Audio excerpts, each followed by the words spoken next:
Hi friends, welcome to my channel. ఈరోజు చిన్ని serial గురించి తెలుసుకుందాం. చిన్ని వాళ్ళ నాన్నకి చిన్ని ఎవరో తెలిసిపోయింది. తెలిసిందో వీడియోలో చూద్దాం. కొడుకు దగ్గర కార్స్ అనేది అయిపోగానే అతను వచ్చి మధు నా దగ్గర కార్స్ అయిపోయి నీ దగ్గర ఉన్నాయంటే ఉన్నాయండి అని తీసుకొని ఇస్తుంది. నా కుడికన్ను అదుతుందండి అని అంటే నేనే నీకు చెడ్డని అని అంటారు అని ఆ కార్స్ తీసుకొని వెళ్ళిపోతాడు. మధు వాళ్ళ నాన్న పెయింటింగ్ చూస్తూ నిల్చుంటుంది. వాళ్ళ నాన్ననేమో రిపేరింగ్ చేస్తూ ఉంటాడు. కలవకుండానే నీకు చెప్పకుండానే పెళ్లి చేసుకొని పరిస్థితి వచ్చింది నాన్న అని మధు బాధపడుతుంది ఆ ఫోటో చూస్తూ. చేసి నన్ను క్షమించు. ఫోన్ వస్తే మాట్లాడుకుంటూ నిల్చుంటుంది. ఆ పేపర్ అనేది ఎగిరిపోయి వాళ్ళ నాన్న దగ్గర పడుతుంది.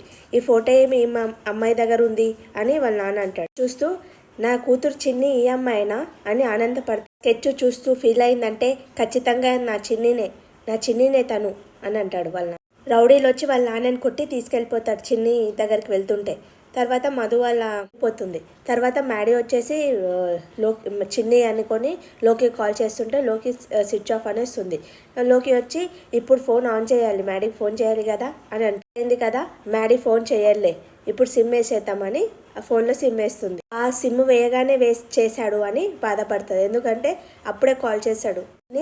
ఏంటి చిన్ని పొద్దున్నుంచి ఫోన్ స్విచ్ ఆఫ్ పెట్టుకున్నావు, నీతో ఎంత మాట్లాడాలని ఎంత ఎదురు చూస్తున్నాను తెలుసా? చిన్ని ఎక్కడున్నావు చెప్పు, అర్జెంట్గా నేను కలవాలి అని అంటాడు. నీతో మాట్లాడాలి చిన్ని, ఎక్కడున్నావు చెప్పు, నీతో మాట్లాడాలి, మన లైఫ్ గురించి మాట్లాడాలి, నీ లొకేషన్ పంపు, నేను వస్తాను నీ దగ్గరికి అని అంటాడు. అర్థం చేసుకో చెప్పు, నేను అర్జెంట్గా కలవాలి అంటే నన్ను కలవడం అంత ఈజీ కాదు మహి అని ఎక్కడున్నానో ఎలానున్నానో ప్రస్తుతం నేను చెప్పలేను, ఎటువంటి పరిస్థితిలో ఉన్నానో నేను చెప్పినా నీకు అర్థం కాదు. పడితే అప్పుడు ఫోన్ చేసి మాట్లాడాలనే పరిస్థితి ఉంది. నాకు మాట్లాడాలి అనిపించినా కానీ నాకు ఫోన్ చేసే పరిస్థితి లేదు, అర్థం చేసుకో మహి అని లోకి చెప్తుంది. పిలుస్తున్నట్లు చేసి ఫోన్ అనేది కట్ చేస్తుంది. నేను తర్వాత చేస్తా మహి అని.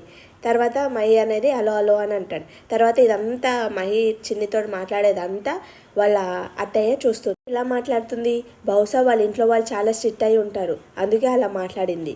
నువ్వు తెలియక అప్పుడు నరకం అనుభవించాను, కానీ ఇప్పుడు తెలిసినా కానీ నేను నరకంలోనే ఉన్నట్లు అనిపిస్తుంది చిన్ని అని అనుకుంటాడు. పాప అమ్మ శ్రేయని పిలిచి చిన్ని ఆచుక మీ బావకు తెలిసిందా అంటే అవును తెలిసింది మమ్మీ, వాళ్ళిద్దరు ఫోన్లో మాట్లాడుకుంటున్నారంటే వాళ్ళమ్మ షాక్ అవుతుంది. కలిసిన వాళ్ళే డైరెక్ట్గా కలుస్తారు, అలా జరగకూడదు అని అక్కడి నుంచి వెళ్ళిపోతుంది. పెళ్ళికి వెళ్ళట్లేదా బావా?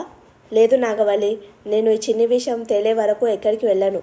వదినా నా కూతురు జీవితం నాశనమైపోయింది అని వాళ్ళ వదినకి చెప్తారు. తను సంత ఏం జరిగిందా ఆ చిన్ని విషయము మ్యాడీకి తెలిసింది అని చెప్తుంది. బట్ చిన్ని విషయం మ్యాడీకి తెలిసిందా? అవును మామయ్య, ఫోన్లో గిట్ట మాట్లాడుతున్నారు వాళ్ళిద్దరు అని శ్రేయ వాళ్ళ మామయ్యకి చెప్పలో మాట్లాడిండు. తర్వాత డైరెక్ట్ ఇంటికి తీసుకొస్తాడు, తర్వాత పెళ్లి చేసుకుంటాడని వసంత నీకు కాల్ చేసిందా అని వాళ్ళ మమ్మీ వెలిసి అడుగుతుంది. అవును మమ్మీ కాల్ చేసిందంటే వాళ్ళ డాడీ అంటాడు గ్యారెంటీ ఏముంది తనే చిన్ని అని అడుగుతాడు. పేపర్లో యాడ్ ఇచ్చినప్పుడు ఎవరో అమ్మాయి చిన్ని అని అలా యాక్ట్ చేసి నీతో మాట్లాడి ఉండొచ్చు కదా, నేను మినిస్టర్ని కదా, మినిస్టర్ వాళ్ళ అబ్బాయిని అలా చేస్తారు అని అంటాడు వాళ్ళ డాడీ.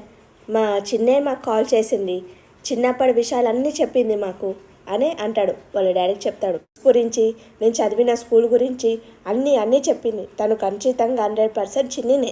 ఉందో తెలీదు, ఎప్పుడు కలుస్తుందో తెలీదు, తనని కలవలేని పరిస్థితిలో ఉన్నాను అని చెప్పింది.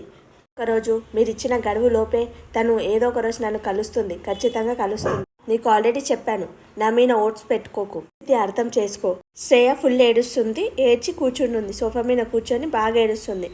ఏడ్చి ఆ పేపర్ చింపేస్తుంది. చింపేయని ఎందుకు ఇలా చేస్తున్నావు అని అంటే నేను బతకనత్తయ్య 100% తెలిసిపోయింది నన్ను బావ పెళ్లి చేసుకోవడాన్ని, నేను బతికి ఏం లాభం అని చేయి కోసుకున్నప్పుడే చచ్చింటే అయిపోతుండే, అయినా ఏం పర్లేదు ఇప్పుడు చచ్చిపోతా అంటే వాళ్ళ మామయ్య నోర్మి అని అంటాడు. నువ్వు చావడం ఏంటి, నాన్ సెన్స్, ఇంకోసారి ఇలా మాట్లాడినాం అనుకో ఏం చేశారో నాకే తెలీదు అని వాళ్ళ మామయ్య శ్రేయకు వార్నింగ్ ఇస్తాడు. అనవసరంగా ఎక్కువ ఆలోచించి నీ మనసు పాడు చేసుకోకు, వెళ్ళి పనుకో, చెల్లెమ్మ తీసుకెళ్ళి పనుకో అని వాళ్ళ మామయ్య చెప్తారు. పోలీస్ వాళ్ళకి ఫోన్ చేసి నా కొడుకుకి ట్రాక్ చేయమన్నాను కదా, ట్రాక్ చేసిండ్రా అంటే చేశాను మేడం, ఒకసారి కాలేజ్ దగ్గర కనిపించింది, ఒకసారి వేరే చోటు కనిపించింది మేడం ట్రాకింగ్ అని అంటే అవునా అని అంటుంది. సరే వాళ్ళ కన్వర్సేషన్ గిట్ట నేను సెండ్ చేశాను మేడం అంటే సరే తొందరగా కనుక్కోండి ఆ అడ్రస్ అని అంటే సరే మేడం తొందరగా కనుక్కుంటామని వాళ్ళు పోలీస్ వాళ్ళు చెప్తారు. చిన్ని మాట్లాడుకున్న రికార్డింగ్ పంపిస్తామన్నారు, వాళ్ళు ఆ పనిలోనే ఉన్నారంట బావా అని నాగవల్లి వాళ్ళ బావకి చెప్తారు. తో మాట్లాడింది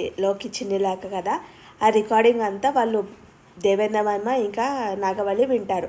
వినేసి చెప్తారనమాట, ఇది మ్యాడీ కలిసే లోపల మనమే కలిసేసి తనని దొరికాడంట, వెళ్ళి చూసేసి వస్తానని నాగవల్లి చెప్పి వెళ్తారు. మధు ఇంటికి వస్తారు. వాళ్ళ నాన్న అంటాడు, కూర్చొని బాబాయ్ ఏమని తింటారా అని అడుగుతుంది. వాళ్ళ అమ్మ టీ తాగుతారంటే, లేదంటే చాలా లేట్ అయింది, నేను వెళ్ళాలి, మధుని డ్రాప్ చేసి వెళ్దామని వచ్చాను అని అంటాడు. అన్న తర్వాత, ఆంటీ నేను మధుది ఒక సింగిల్ ఫోటో కావాలి అని అంటే, గ్రూప్ ఫోటో ఉంది కదా, పెళ్లి ఫోటో ఉంది కదా దాంట్లో తీసుకోండి అంటే, లేదు గ్రూప్ ఫోటో ఉంది కదా నాకు సింగిల్ ఫోటో కావాలి అని అంటాడు. అలా సింగిల్ ఫోటో తీసుకుందామని అనుకుంటుంది. ఆ ఫోటో చూస్తూ, ఈ ఫోటోలు ఎంత బాగున్నావని అని, నాకు 2 కోట్లు కనిపిస్తున్నాయి అని అంటాడు. గిఫ్ట్ ఫర్ యూ అని ఒక గిఫ్ట్ ఇస్తాడు.